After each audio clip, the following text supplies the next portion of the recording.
Put them back on. Have we started? Yes. Oh, good morning, everybody. How are you? Got a 3, 2, 1 live might be nice, and live. Why don't you, after all these years, just look at the top? Well, I wasn't. I was just waiting for you. You've been fiddling around for the last 20 minutes. God, I'm not on a knife's edge. Why are you showing them a chili pepper? I don't know. It looks funny. No, it's Makes not me funny. Think of a nose. It's too random, Mark. Makes me think of a kind of nose. Good morning, everybody. Oh, what do you think of my God. 70s glasses? You look like Telly Savalas with hair. Yeah, I just stole them from Mark's room. We've actually got a light on today, which is weird for us, but now it's in my eyeballs. Can you do something with it? No, I can't. You operate it. You do that like that's from your bathroom, I bedroom. don't know how to make it work. Oh, so it's not in my eyeballs. I have to go like that now. Good morning, everybody. How are you all? I'm going to go down here so I haven't got the light in my eyeballs. Look at your cleavage. Oh, sorry. Whoops, there goes my bloomers. And there's a banana. Ooh, there's a pepper. Oh! Well done. That's the pepper I need today. It's just landed in the dog bowl. How many times have I told you not to throw food? It's literally landed in the dog bowl. You better get that, because if the dog eats it, get the chili out of the dog bowl. Yeah. Oh, my God. Dina, I know Dina's watching today. Dina, can you just do something with it? What are you doing? Because the light is too much in my eye. Turn the light off. Right. We don't need a beauty light. We're beautiful enough. Oh, my. We've still got a light. Where's that come from? It's light. Oh. It's the sun. It's because they're cheap glasses. Stacey Randall has just gone absolutely berserk with a button. Haven't you, darling? Well, what's she done? 40 gifts. Stacey! No. Stop. That's very sweet. Stop. Stacey's just bought 40 memberships, month-long membership. Stacey, please stop. I'm worried. That's too much. Yeah. Please. You're so kind, and I don't want you to be like, Dale Ibbotson. Can I just pause for a second? Dale, hope you're well. Hope Fifi's well. Hope Caroline's well. Was Doctor Who everything you wanted it to be? Stuart G, it's your birthday. Oh my God, it's this community, you see. Stuart G. Happy birthday, Stuart G. We're going to sing it at the end. Yeah. We won't forget, but I'm going to put it on my hand. We get carried away. Stu. There you go. Stu, you're there for the day, Stu. Dale, let us know what you thought of Doctor Who. Oh, what a weekend. My mum was just odd. She was smaller than usual. She was weirder than usual. She was older than usual. But Mum, you savaged a pair of Nadia's scissors again. So it was one of those weekends. Margaret Ann MacArthur, I have been watching about Julian Assange this morning. The High Court are due to give their verdict on extradition to the USA. Wow. I hope you will cover this for the truth and all journalism. Isn't it interesting, the whole Julian Assange, I don't know how to pronounce his name. Assange thing, given everything we are now, well, lots of you are already there, but I mean, given what we now begin to sort of think, well, how are we being manipulated? Is this a guy who's been castigated because he wanted to share the truth? We want to look. As simple as that? We need to look at, because everybody just started, well, not everybody, but the majority of people we just bought what we were being told, didn't we, on the mainstream media, and just, oh, he's a bit of a nutter, oh, he's a bit of a weirdo, oh, he was this, he was that. And yes, thank you for telling us that, for reminding us of that, because, I mean, of course, nobody is ever going to get completely to the truth, but it does seem interesting that does seem interesting that rethink, because it was WikiLeaks, and it does seem interesting, doesn't it, that someone who was doing something like what social media does now. Like the Owen Jones or the someone's just asking if I could share the Discord link. Elaine, Erin, we don't allow links to be shared in live chats or under posts or within chats. But if a link can be got to me, I'm more than happy to post it in the description box beneath one of these lives. Absolutely, but we don't share them here. Kerry Bedford, morning. Sorry to ask this, but I was just watching the No Name Sunday show and was wondering what temperature does the jacket in the air fryer potatoes go on, please? Oh, I just whack it on and everything, but about 200. Make sure the jacket potatoes like nice and soft, and then I put it in. Just the best jacket potato. Is there anything in your life you don't just whack on? Yes, loads. Like cakes, you can't just whack on. Yeah, but you zoom it. What's it called? What's that word? Zhuzh. Yeah. Okay, let's move on. It's got boring. Oh my God, I was quite interested. I can't believe your glasses. You look like you're straight out of a 70s movie. It's so strange. Okay, what are we talking about? We're going to be talking about the Iranian president who has died in a helicopter crash. And we're going to be talking about this horrendous footage of Puff Daddy. We're not going to show it. No, we're not at the weekend. Have you watched it? Yeah, I have. It's disgusting. Absolutely horrendous. Disgusting. We are going to show his apology. Because we really want to know what you think of it. Yeah. And Starmer the geezer, Mark, is on fire with this. He's on absolute fire with Starmer the geezer. I see there's no photos of him up there. They're coming. Oh, they're coming. I'm going to take you into that. So we're going to have a bit of fun taking the piss out of this moment, the moment when politicians start to be down with the kids, down with the common man, down up with the people, and they go into overdrive, don't they, around election time, and it's always very cringe. And I want to make a proposition that actually Keir Starmer's no longer a geezer; he's a proper geezer. Yeah, I mean, he's a proper geezer. And also, we're going to be talking about the fact that the Brit sex life is in a downward spiral, and it's been going like this for a long old time. But guess what? It ain't great for the French either. Oh, that's quite satisfying, though, isn't it? The French ain't getting it. We'll do that more towards the end because I know my sister Dina's watching today, and she will make her sick, the thought of sex. She's also already said, "I hate Doctor Who." Right, okay. Dale, if you missed... Dale, you may have to pop it up a couple of times if you've got your feedback on it. On the new Doctor, because I think we're all excited about the new Doctor. Dina's not approving. No, but the actor who's from Sex Education, I failed to always get his name correct, so I won't strive again now in a bad way. But he's well loved. He's well loved, so I hope he brings something to it. Just quickly, before we jump into the serious news, I just want to say, I kind of had a bit of a run-in with the Italians last week. Now, anytime I feel we have a pop at European countries, it has to be accepted in this community that I think we are shambolic and embarrassing and hideous. And so I throw the Brits under the bus as much as anyone else. I just want to put it out there right now. The French don't like us, and I don't like the French. Mark, I just want to say it. Don't like just the got to bloody say French. it, and they don't in New Caledonia either. Yeah, it's kicking off for France. Blimey, it's kicking off from France. We saw a fantastic poster down Instagram, didn't we? I loved him. We need to know a bit more before we go into it. Yeah, we're going to go into it. I have never got Doctor Who, says Dina. I'll tell you why you haven't got Doctor Who. It's not just Doctor Who. You don't watch anything for longer than 2 minutes, darling. Because she's always at tap. but the thing is, our dad was in Doctor Who once, and we as kids were so terrified of the Daleks. Yeah. Absolutely terrified of them. Did you think they were going to come to your house? Yeah, we were just convinced. Do you remember, didn't you? And we used to be Daleks, or we used to pretend to be Daleks. Doctor Who was he in? Which Doctor Who was he with? Dale Ibbotson is going to go mad for this, aren't you, Dale? He's a Dina, what Doctor Who was Dad in? Did he wear did he have a pepper on his head? I can't remember. I think he was one of the pepper And he men. was in Space 1999. Yeah, he was. Yeah. We thought he was in Blake 7, but he wasn't.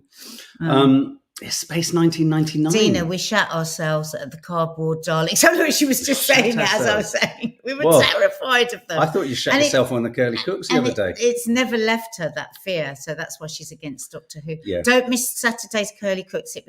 Dina was hilarious. And we did he was in Space 1999, not Doctor Who. Oh, he was never in Doctor Who. Okay, just Space 1999. But we were scared watching him. We didn't like watching it. It's weird, Dale. Dale Ibbotson can't keep up, bless him. Is that you are the Whovian in the house.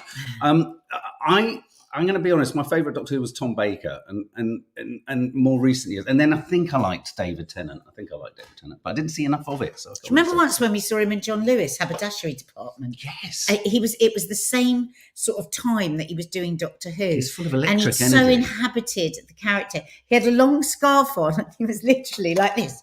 In the haberdasheries. He did. Looking for He buttons, did have a long wasn't scarf. Maybe they were filming. No, they weren't. I was like, oh my God, he's really inhabited his character even when he's out shopping. Was he holding his cosmic screwdriver? No, he was just looking for buttons. Do you know what a cosmic screwdriver is? No, and I don't want to. It sounds horrible.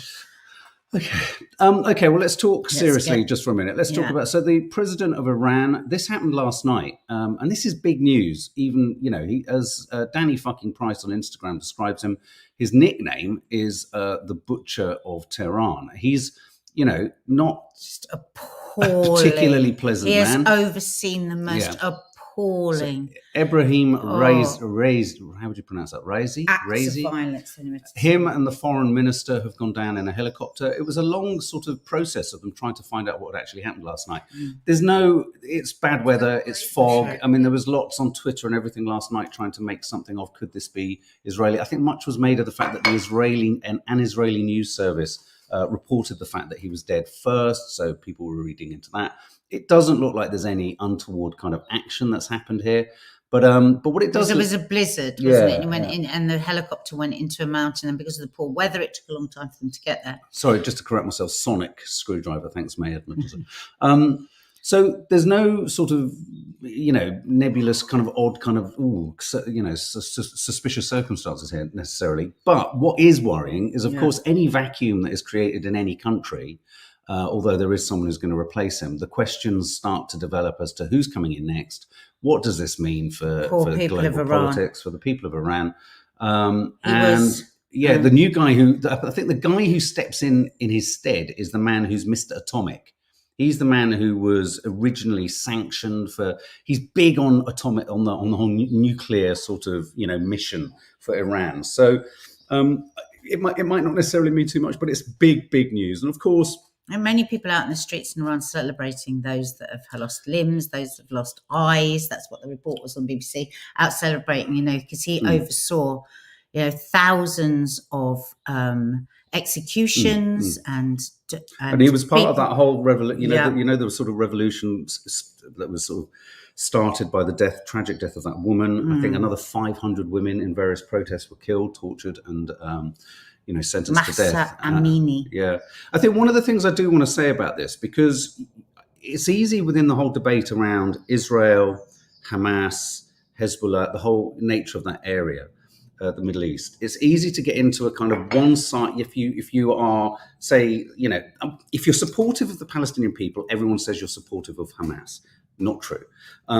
It's true that members of Hamas are mourning the loss of the Iranian president because he was a supporter of Hamas. They've made a statement, Hamas. They've said, that they supported Hamas, that they stood. So it's very complicated. And so it does. When the rest of the Arab world doesn't come out and support the Palestinians, this is where it just gets. But interestingly, countries, and this is odd. This is interesting, and I think there could be something interesting in this detail. Saudi Arabia, who have massive beef with Iran, have come out and expressed their condolences and that they're with Iran in their moment of mourning. Other United Arab Emirate countries also have stepped along. What I'm sensing coming out of all of this is that what we could be about to see is Saudi Arabia, Qatar, they've all started to say, actually, we can't make these negotiations work in Palestine and Gaza. Apparently, Al Jazeera is reporting this morning that Netanyahu refused to sign off on the latest discussions regarding a ceasefire. And I think what we might be feeling here, and I don't know whether this could be, with this change of guard, this could happen more, is Saudi Arabia and the United Arab Emirate countries trying to align themselves a little bit more with Iran than they were necessarily with Israel, which would be bad for America, obviously. It would be bad for Israel. Bad. The whole shifting of all of this is bad for the whole world. Yeah, exactly. Makes us all less. So you're going to see. So I suppose what I'm going to say here is you're going to see the Daily Telegraph for sure is going to be saying anyone who supports the Palestinian cause, they think they're all Hamas supporters anyway. So everyone who supports Palestine will support and be sad about the Iranian president being dead and all this kind of stuff. So don't be sold this pup. Propaganda is going to be coming at you everywhere. The Daily Telegraph's on overdrive at the moment. There must be a particularly angry Zionist currently editing the Sunday Telegraph because there were 14,000 pages all about a YouTube star raising money for Save the Children. We're going to do that separately. Anyway, so I've gone on more. Because we're going to do a separate Gaza video today. We're going to record it quite soon after this, and that will go out as a separate thing. Okay, so moving on. Let's move to Puff Diddy, Sean Diddy Coombs. This is the awful footage. Now, this story has been rumbling along. The woman that's featured in this CCTV footage was his girlfriend who had originally brought a civil case against him, I think some months ago or a year ago or so. They settled, I believe, out of court, or she stopped the process, and that suggests that he's settled in some way. And subsequent to that, the CCTV footage was released or leaked over the weekend This was by the hotel. No, it wasn't leaked by the hotel. He reportedly paid £50,000 to have this tape. And then the tape was discovered in a recent raid of his house. By, remember a few weeks ago when it was raided by the FBI. Now, we've had a few discussions over this, haven't we? But Cassie Ventura, thank you, Reese. This tape is so disgusting. I was so shocked. We're not going to show it because it's just disgusting. Brutal, shocking and horrifying. And let's not forget what many women right this minute across the world will be going through. Look at your lollipop said it took me right back to my ex. I'm so sorry. Sweetheart. Good God. Oh, I'm so sorry. And it will have done for a lot. And then, funny enough, when we were talking about trigger warnings the other day, you can understand this. Now, so he buys this tape, right? First of all, we have no idea whether the hotel knew what was on that tape or not. But I think there should be some investigation into that, because if they took £50,000 and they knew what was on that tape, then I think they've played a part in this. Secondly, why did he keep the tape? Because if you've bought the tape so you don't get caught because it's evidence, you would destroy it. It suggests to me that he likes that tape, that he's looked at that tape again. It's a trophy tape. That's what it suggests to me. So, and all of that informs even more how I feel about the apology. Can I just ask, though, are we absolutely certain that this is a leaked copy of the CCTV subsequent to the FBI seizing the tapes, which would suggest the leak is... I thought part of the story was that why had the hotel held onto a copy when he thought he'd bought it? I'm pretty certain the hotel had some involvement. Yeah, they did. In the leaking of it. Oh, that they've leaked it? Yes, I do think there's a question mark over that. I'm going to play you now Sean Diddy's apology, which Reese Roberts... So what you mean they made a copy of it? Because he bought it for £50,000. The FBI seized it. Yeah. Oh, and now you think the hotel... I don't think even the FBI would allow that to happen. Leak it. I seem to remember somewhere I read over the weekend that there was this idea that, hang on a minute, he was caught. It was a left field hit for everyone who knows us. So they copied the tape, the hotel. Exactly. But I mean, that's even more disgusting. They definitely knew what was on it then. Well, Laurel Nichols is saying who sat on the video. Yeah. I mean, anyway, I'm going to just show you his apology and we can work out whether you...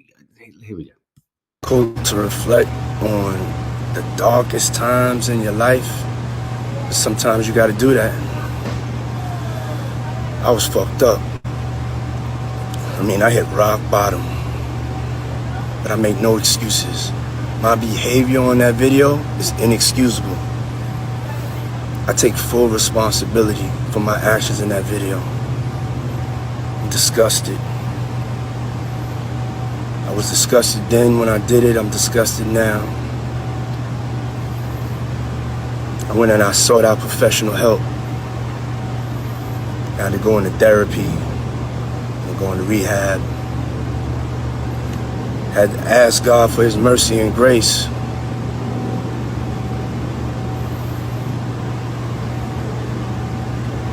I'm so sorry.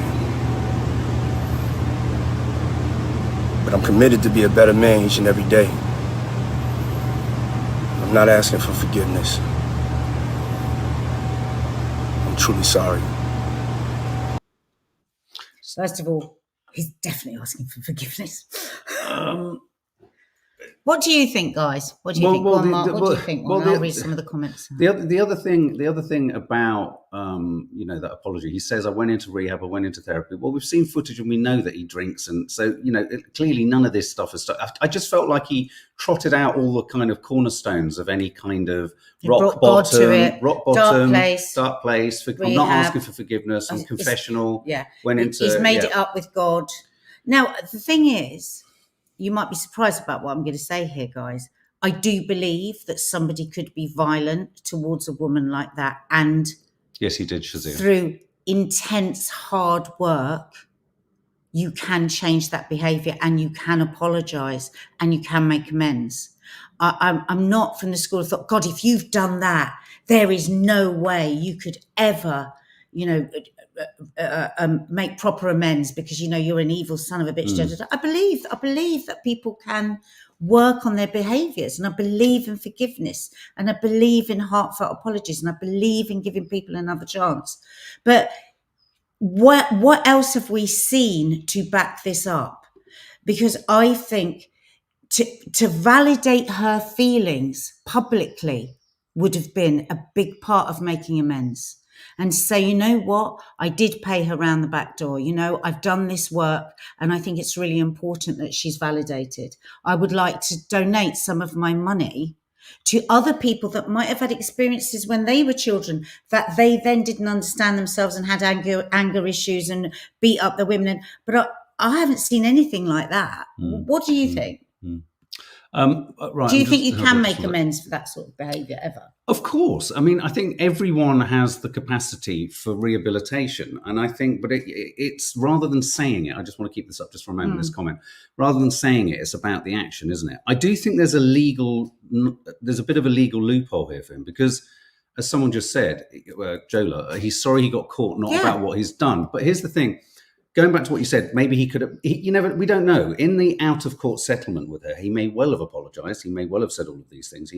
However, we won't be privy to that because it was a civil case and it was an out of court settlement. We don't know what will have come with the money. So there will have been some kind of financial settlement. We also don't know whether she might have asked for the money to be put somewhere. We just don't know. But I tell you what worries me about this a little bit more. 50 Cent himself has today slammed his apology. 50 Cent has continued to publicly comment on the string of lawsuits brought against Puff Diddy.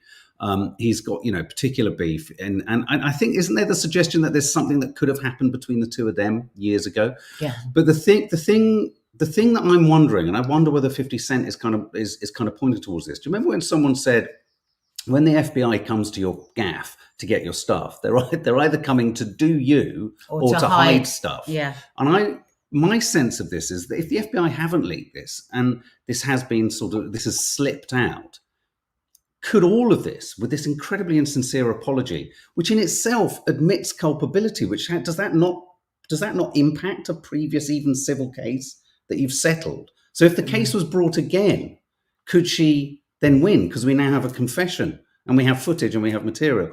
So all of these things, all of these questions, because it'll be a very tied up, stitched up contract. But just I think you get paid more money if you agree to not say anything, and I don't think that is proper amends, because I think proper amends is to admit. She will have had so many people through her life saying, "Oh, she just said that just to get money out of Puff." Won't she? Oh yeah. And she will have done. There'll be loads of articles. Oh, she was she was a this, she was that. He should have, for me, from the heart apology, he would have apologised and said, "No, don't anyone say anything bad about her. I did do this." Yeah.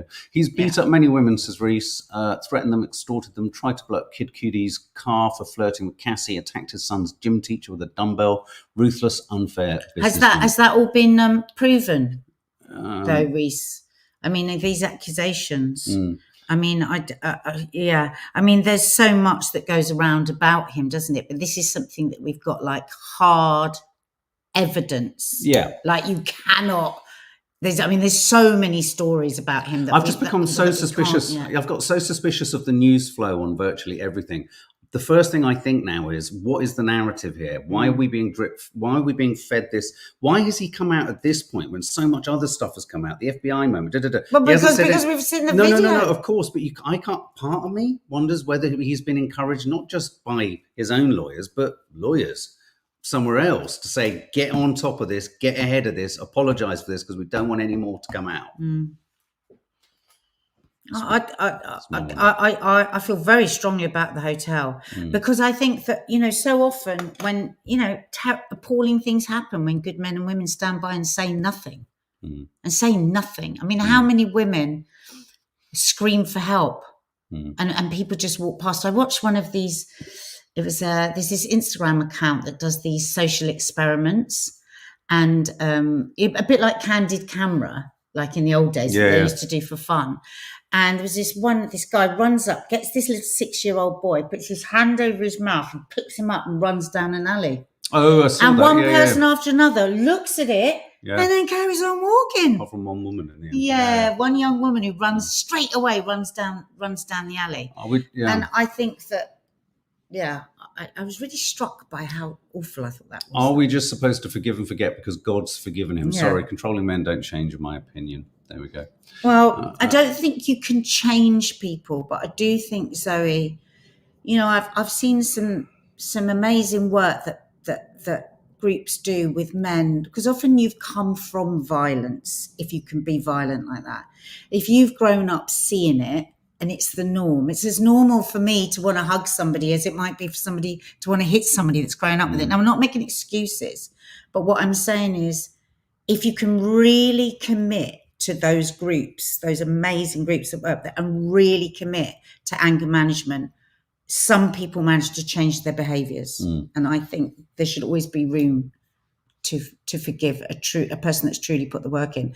But it's bloody hard work. It's not something that just happens. No, it doesn't happen overnight. And it doesn't happen with an Instagram post. He only apologised due to universal outrage and the knowledge that he cannot be prosecuted.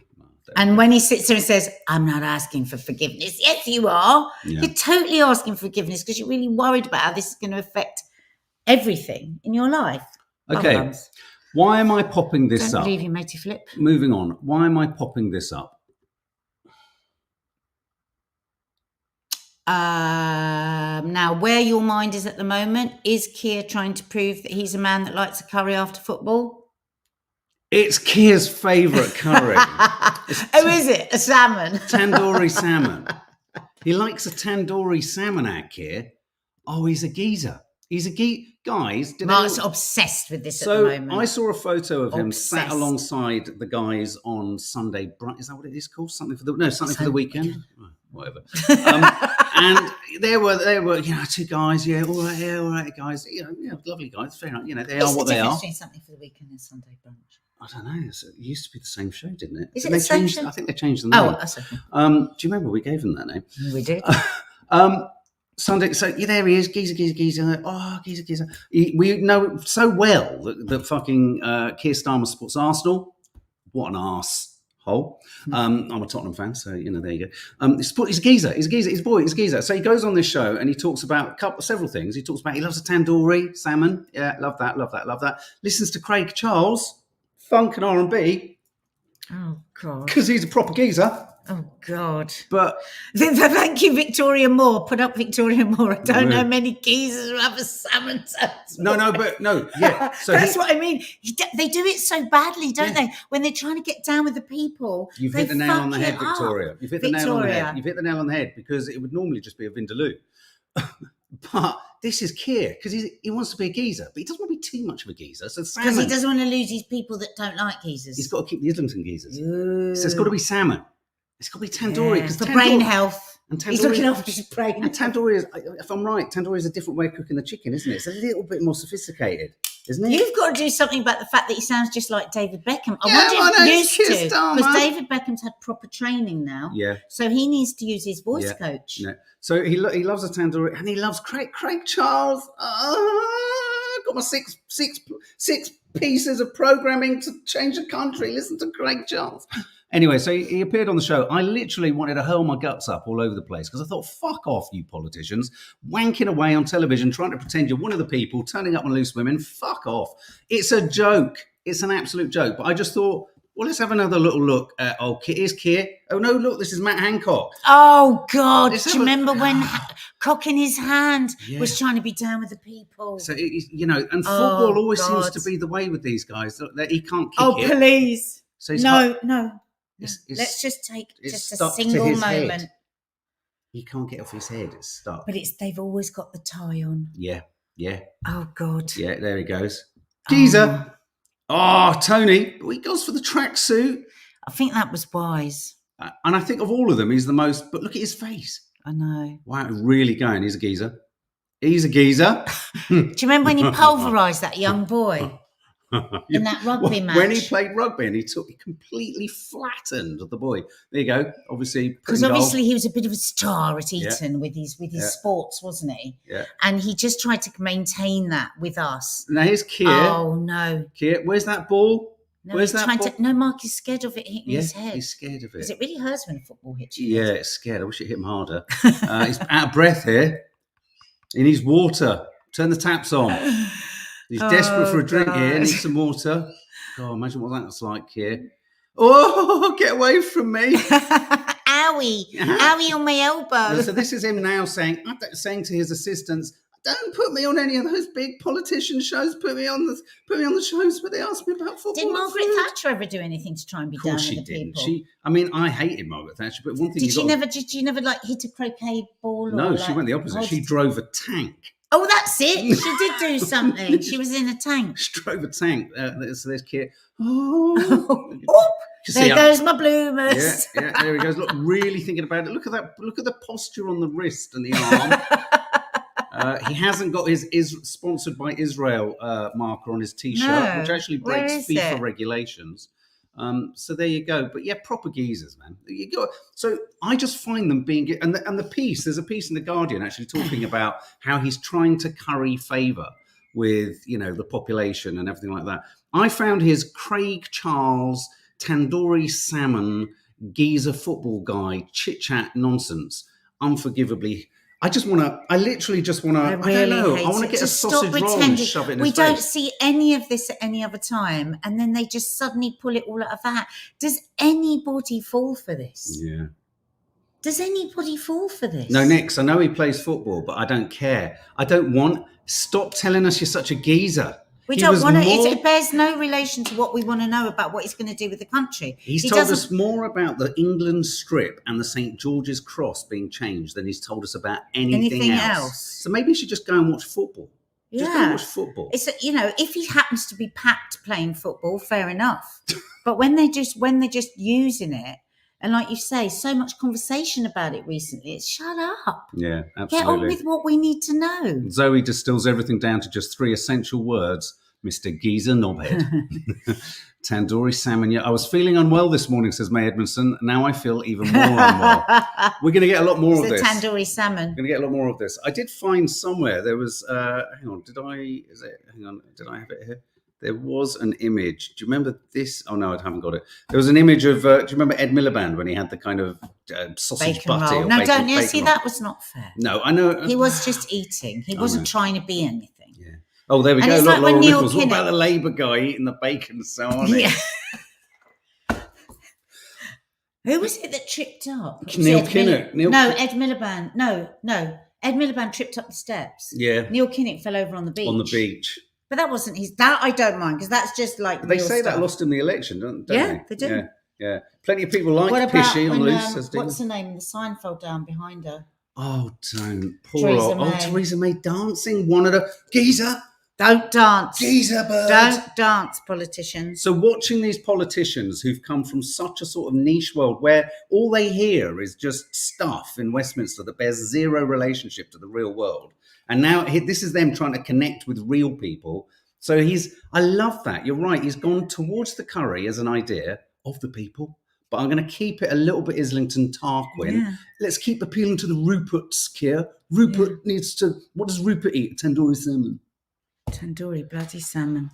So... I have to say, I had one the other day. Sex. It was delicious. Sex, yes, please. I've got this on here. So, the Brits are having less sex than ever. Dina, what do you think about that? Dina, I'm not getting enough of you. This is according to a national survey of sexual attitudes and lifestyle, and we are on a consistently downward trend when it comes to how often we get it on. I've had an idea just quickly. Yeah. Dina, I want to ask you, all of you now, say yes if you want to do this in the comments. And Dina will have to just acquiesce. Should we do... Oh, God, what's he going to say? Should we do an aphrodisiacal curly cooks? Oh, that'd be funny. Food to get you horny. Oh, let's do it. That's a good idea. Dina, you've got to wear a bunny outfit. Dina, stop now.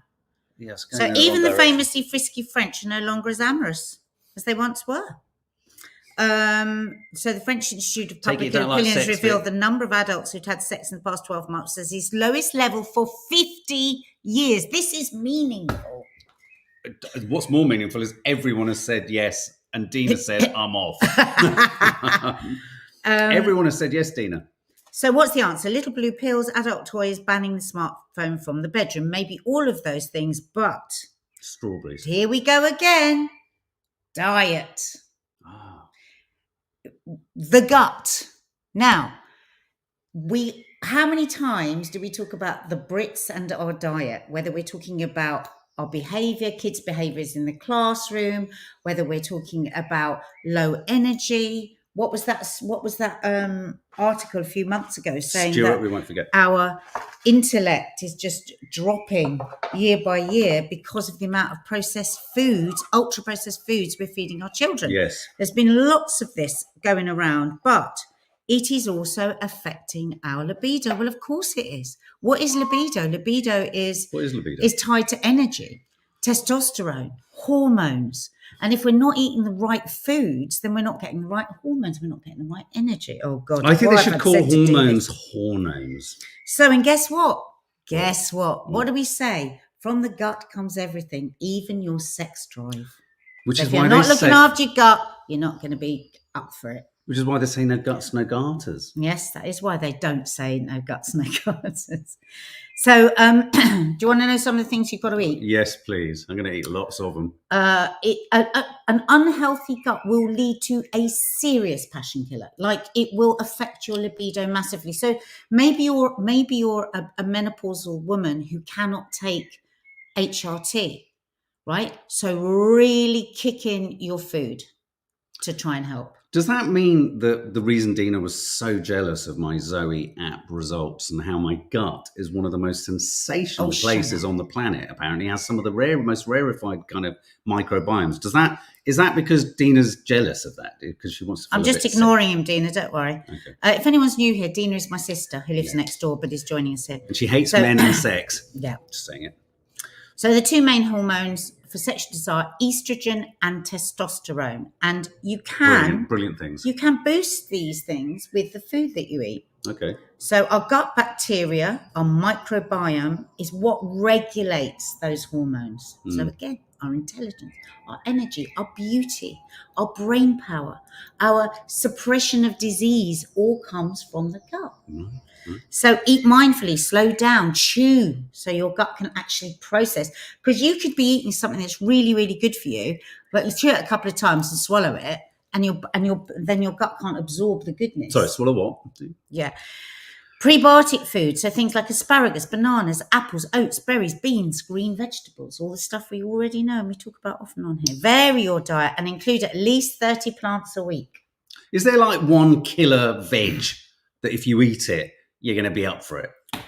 Is there like, if there's one thing we could just grab, like shove a broccoli in your mouth and you're going to be banging away? Well, they do actually say don't eat too much cruciferous. I never know how to say that. Cruciferous. Dina's just belittled me by saying with your one silly bacteria. I'll remember that. They do talk about things like broccoli and stuff, which is great food. Broccoli, legumes, beans is so good for you. But of course, they warn a little against overdoing it towards the end of the day because of farts.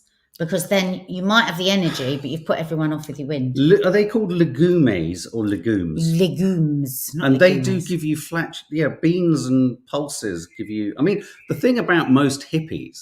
Was that why most hippies have... Do hippies have a lot of sex, do you think? Vegans? Yeah, and all that? I think so. Yeah, but it's a bit farty. Right. So estrogen, you need tofu, Zoe, what about flaxseed, legumes, essential omega-3 fats, oily fish, all that sort of stuff, salmon, mackerel, all of that is good for estrogen. Get frisky with your pheromones. Oh, good. Tell me how. What are pheromones? It's like, I think it's all the things that you like. It's like what it says here. Like all animals, humans secrete chemicals through our skin, saliva, and breath. I'm starting to feel a bit sick.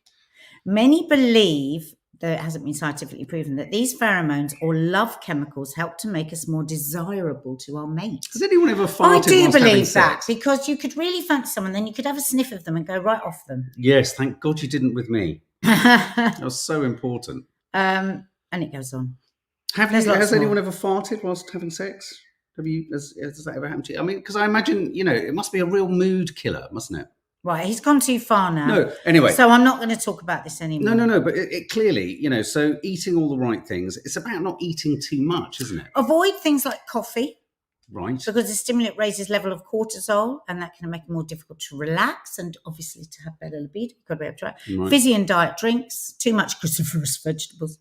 Too much, listen to this, fresh mint, though wonderful for your breath, if you use a lot of it, can lower your testosterone levels.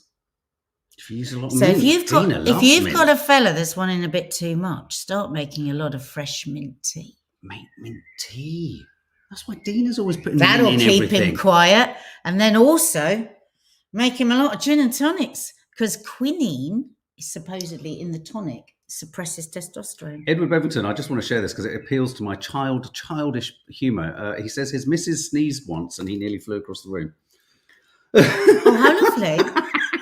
Did that improve anyone's estrogen or testosterone? No, but it did his back in. So Dina, it was a resounding yes. If you had frisky food, very frisky good food, idea. Brilliant title. Very good idea. If you had any doubts about the Brexit poll, then there's no doubt here. You're looking at 98%, Dina. So get your gear on. You love dressing up. You love a theme. This is manna from heaven. Anyway, this is your theme. I've written on the bottom of a organic box of tomatoes, Stuart G. I've got him on my hand. So, happy birthday to you. Happy birthday to you. Happy birthday, dear Stuart. Happy birthday to you. Squash tomatoes and stew. Have a lovely birthday, Stuart. Yes, have a gorgeous birthday. And guys, do go and check out the Curly Cooks on Saturday, and comment underneath what you might like us to do for savoury school dinners this Saturday. Or do we do frisky food this week?